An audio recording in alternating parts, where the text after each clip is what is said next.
اور خاص طور پر اس شعبان میں جو 15ویں شب آ رہی ہے، جس کو ہم عام طور سے شب برات کہتے ہیں، لوگ شب برات کہتے ہیں، برات۔ تو برات ایک تو نکاح والی برات ہوتی ہے، وہ سمجھتے ہیں کہ یہ کوئی برات آئے گی اس میں، اس ملائکہ کی، تو اس وجہ سے شب برات کہتے ہیں۔ برات نہیں ہے، لفظ براءت ہے،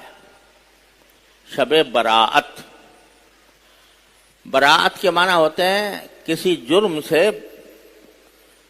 بری ہو جانا۔ تو یہ رات ایسی ہے کہ اگر بندہ چاہے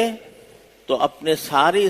پرانی سابق زندگی کے گناہوں سے، اس جرائم سے بری ہو جائے،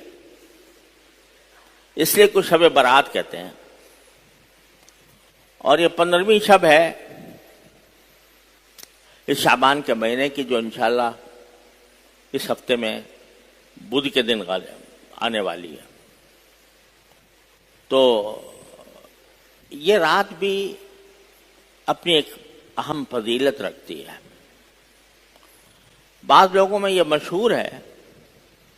کہ شب برات کی کوئی حقیقت نہیں ہے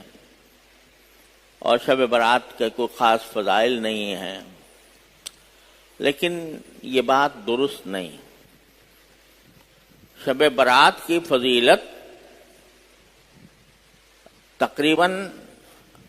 18 صحابہ کرام سے مروی ہے، اگرچہ ان کی سندوں میں کلام ہے، لیکن بحیثیت مجموعی 18 صحابہ کرام سے یہ مروی ہے کہ رسول کریم سرورد عالم صلی اللہ علیہ وسلم نے اس رات کے فضائل بیان فرمائے، اور اس رات میں اللہ تعالیٰ کی طرف رجوع کرنے، نفلیں پڑھنے اور اپنے گناہوں کی معافی مانگنے اور دعا کرنے کی خاص فضیلت وارد ہوئی ہے۔ لہذا یہ رات آنے والی ہے اسی ہفتے میں، تو ہم جو کافی دن سے یہ عرض کر رہے ہیں کہ ہر شخص اپنی اصلاح کی فکر میں لگ جائے، اپنے حالات کو درست کرے، اپنے زندگی کو سنت کے مطابق بنائے، اللہ تعالیٰ کی مرضی کے مطابق بنائے، گناہوں سے پرہیز کرے، حلال و حرام کی فکر رکھے، جائز و ناجائز کی فکر رکھے، تو اس کے لیے یہ ایک اچھا موقع آ رہا ہے کہ ہم شب برات کے اندر خصوصی طور پر اپنے گناہوں کی معافی مانگیں،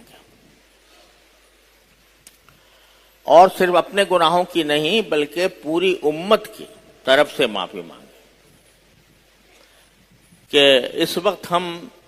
جن مصائب و آلام کا شکار ہیں، چاروں طرف سے فتنے امڑ رہے ہیں، مسلمانوں کے اوپر زندگی کا عرصہ تنگ ہو رہا ہے، کفر و الحاد کی طاقتیں بڑھتی جا رہی ہیں، اور دین پر عمل کرنے والے سکڑ رہے ہیں،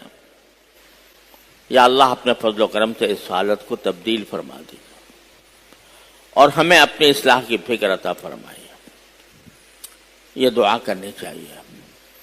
اس دعا کا یہ بہترین موقع آنے والا ہے شب برات کے موقع پر۔